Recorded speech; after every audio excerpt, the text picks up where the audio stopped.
আমি একটা জায়গা বিক্রি করে 2 লক্ষ টাকা আলাদা করে রেখেছিলাম উমরা করার নিয়ত করে।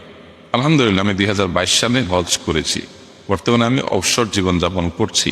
আমার ছোটখাটো একটা ব্যবসা আছে যেটা আমার ছেলে দেখাশোনা করে, ছেলে আমার সাথেই থাকে। ব্যবসার বর্তমান অবস্থা খুবই খারাপ। ইতিমধ্যে আমার ছেলের করা ঋণ পরিশোধ করতে যে আমি নিজেই ঋণগ্রস্ত হয়ে গেছি। তাছাড়া গ্রামের বৃদ্ধ বাবাকে মাসে মাসে কিছু টাকা পাঠাতে নয়। এমন অবস্থা আমার উমরা করা ঠিক হবে কিনা? অবশ্যই উমরা করা ঠিক হবে না। যদি আপনার ঋণ থাকে, ব্যবসায়িক ঋণ থাকে, আপনার বাবা মার প্রতি কর্তব্য পালন করার মতো টাকা টানাটানি থাকে, তাহলে আপনি এই অবস্থায় উমরা করতে যাবেন না।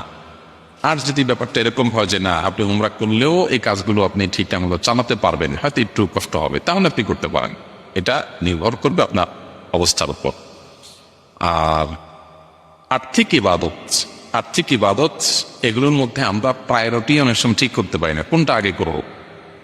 আমার অর্থ থেকে আমার ঋণ পরিশোধকে সর্বোচ্চ গুরুত্ব দিতে হবে, সর্বোচ্চ গুরুত্ব হবে ঋণ পরিশোধে।